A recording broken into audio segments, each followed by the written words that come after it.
Assalamualaikum warahmatullahi wabarakatuh. Halo semuanya, perkenalkan kami dari kelompok 12 akan menjelaskan mengenai program sertifikasi dan pendidikan profesi keguruan. Nah, video ini dibuat untuk memenuhi tugas terstruktur mata kuliah etika pembelajaran di MISD, dosen pengampu Bapak Dr. Haji Tamsik Udin MPD. Sebelumnya, perkenalkan, nama saya Rika Sofiatur Rohmah selaku moderator dan presentator. Dan ada teman saya yang bernama Indah Reza Puani selaku presentator. Untuk mengefektifkan waktu, langsung saja kita mulai ke pembahasannya. Silahkan kepada teman saya. Tujuan program sertifikasi dan pendidikan profesi guru. Yang pertama yaitu tujuan program sertifikasi. Menilai apakah seorang guru layak menjalankan peran sebagai fasilitator dalam proses pembelajaran. Mendukung percepatan pencapaian tujuan pendidikan nasional. Mendorong perbaikan dalam proses pembelajaran serta hasil yang dicapai. Mengangkat derajat dan kehormatan profesi guru. Meningkatkan tingkat profesionalisme dalam praktek mengajar. Selanjutnya yaitu tujuan pendidikan profesi guru.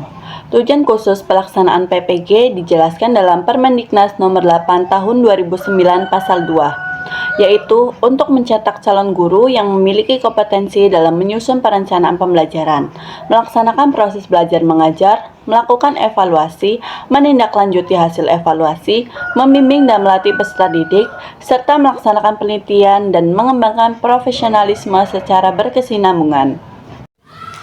Persyaratan sertifikasi dan pendidikan profesi guru. Program sertifikasi dan pendidikan profesi guru di Indonesia ini terbagi menjadi dua. Yang pertama ada pendidikan profesi guru Daljab dan pendidikan profesi guru Prajab. Apa perbedaannya?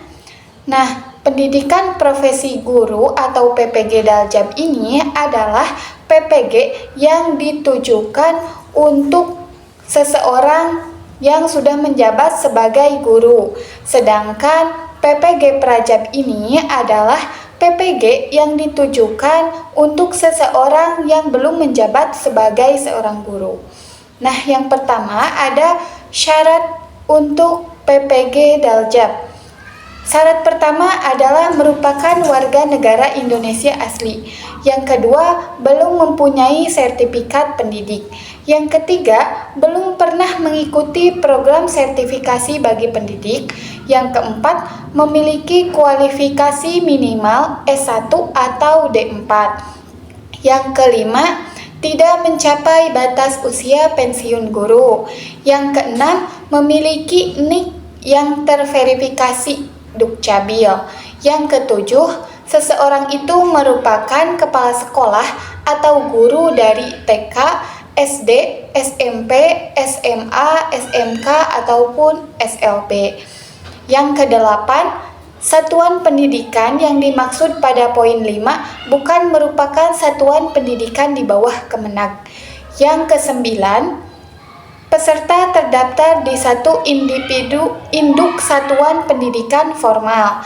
Yang ke-10, guru dengan pengalaman mengajar 1 tahun ataupun kurang dari 1 tahun dipertimbangkan dengan harus memiliki riwayat mengajar tercatat di suatu dafodik.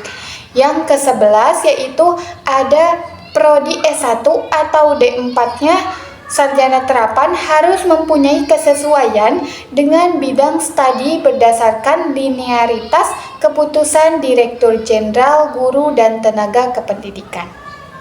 Selanjutnya ada syarat PPG Prajab atau sebelum jabatan. Nah, ada 10 syarat PPG Prajab ini. Yang pertama, peserta merupakan warga negara Indonesia asli. Yang kedua, peserta belum menjadi guru atau kepala sekolah, tidak terdaftar di Dapodik. Yang ketiga, peserta mempunyai ijazah minimal S1 atau D4. Yang keempat, peserta mempunyai IPK minimal 3. Yang kelima, maksimal usia 32 tahun. Yang keenam, harus mempunyai surat keterangan sehat jasmani dan rohani. Yang ketujuh, mempunyai surat keterangan kelakuan baik. Yang kedelapan, mempunyai surat keterangan bebas nafkah. Yang kesembilan, peserta menandatangani surat fakta integritas. Dan yang kesepuluh yaitu peserta harus ikut seleksi administrasi, wawancara, dan substansif. Pelaksanaan program sertifikasi dan pendidikan profesi guru, Daljab dan Prajab. Yang pertama ada pelaksanaan PPG Daljab. Pelaksanaan PPG Daljab mengacu pada Peraturan Menteri Pendidikan dan Kebudayaan Nomor 38 Tahun 2020, yaitu sertifikasi guru Daljab ini dilakukan melalui PPG yang dimulai dengan seleksi. Nah, guru harus mendaftar dan mengikuti seleksi administratif. Setelah itu, ketika guru lolos, maka akan ditetapkan sebagai peserta PPG. Nah, ketika sudah menjadi peserta PPG, guru itu harus menyelesaikan kuliah sebanyak 36 SKS dalam waktu 6 bulan. Nah, program itu mencakup penguatan materi pedagogik serta melibatkan teknologi informasi di dalamnya.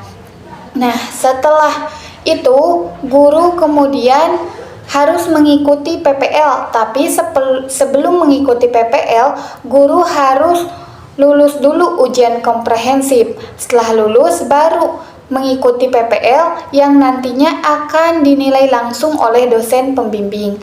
Ketika sudah PPL dan guru tersebut memenuhi kualifikasinya, maka guru tersebut akan mendapatkan sertifikasi. Pelaksanaan PPG Prajab. Pelaksanaan PPG Prajab ini dimulai dengan peserta mendaftar ujian masuk. Nah, setelah dinyatakan lulus, baru peserta mengikuti orientasi dan perkuliahan selama 2 semester atau 1 tahun, yang terdiri dari UTS, UAS, dan pembelajaran. Nah, setelah perkuliahan, peserta akan mengikuti uji kompetensi pendidikan profesi guru atau UKPPG yang mencakup uji pengetahuan, uji kinerja, dan penyusunan portofolio. Nah, peserta yang lulus nantinya akan mendapatkan sertifikat pendidik sebagai tanda atau bukti pengakuan resmi atas kompetensi profesionalisme mereka. Nah, program itu mencetak guru yang profesional, berkarakter, berkompeten, dan siap membangun pendidikan yang berkualitas. Tantangan pelaksanaan program sertifikasi dan pendidikan profesi guru. Yang pertama yaitu adanya perubahan kurikulum.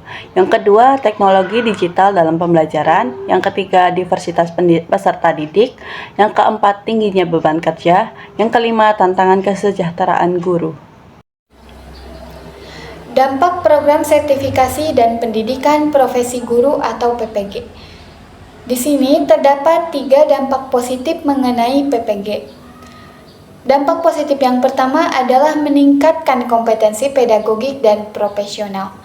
Program sertifikasi dan pendidikan profesi guru atau PPG ini memiliki dampak yang cukup signifikan dalam meningkatkan kompetensi pedagogik dan profesional guru.